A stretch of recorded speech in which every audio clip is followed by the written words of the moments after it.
The situation of women in the workplace is merely a mirror image of the inequalities that exist in society. In this context, the feminization of companies can be a lever for improving the position of women in society.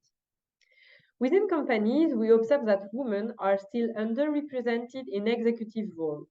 Looking at companies in the MSCI World Index, the number of women in CEO position has increased very little over the past 4 years, going from 4 to 5%.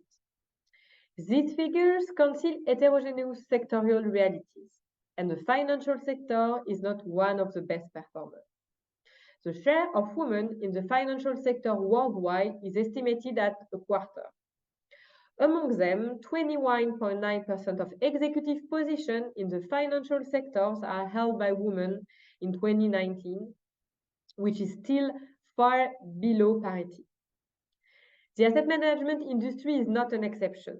According to a 2018 study of the International Monetary Fund, around the globe, women represent 18% of portfolio managers, 13% of management positions, and there is only 2% of banks on the planet with a woman at their heads.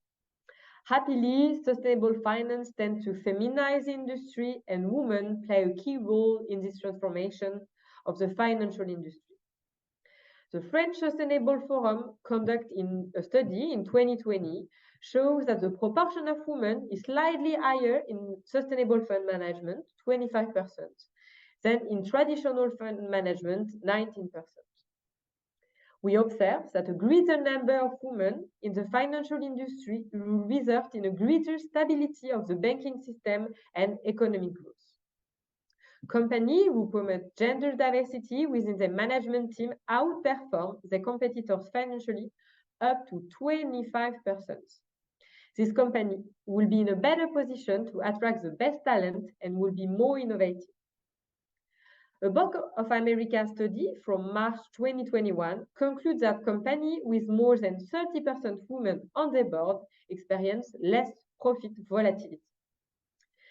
Faced with these inequalities, it is unfortunately sometimes necessary to introduce regulations to structure the market and increase the presence of women.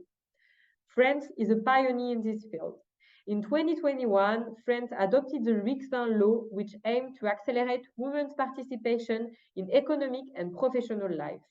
12 years after another important French law, the Copé-Zimmermann law, requiring a percentage of 40% of women in boards. In line with the French legislation, a European directive has been adopted in November 2022, imposing progressive quotas for women in management committees and boards. From March 2029, companies will have to achieve a target of 40% female executives and members of governing bodies. And you might be curious to know what's about LFD.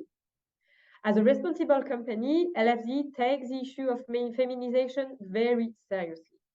Currently, at LFD, we have around 40% women in the company, and we have parity in our executive committee, with a woman as a CEO since 2020. It is a decent situation in the asset management industry, but it should not prevent us from making progress. As a responsible investor at LFD, we also promote the feminization more widely in the company we invest in. Feminization challenges are part of our corporate governance analysis, which is central in our ESG rating.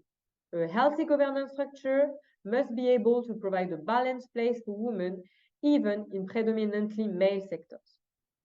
In addition, women managers appear to be significantly more sensitive to social and environmental issues, and if they are part of the top management, they will help companies to integrate more deeply sustainability in the company strategy.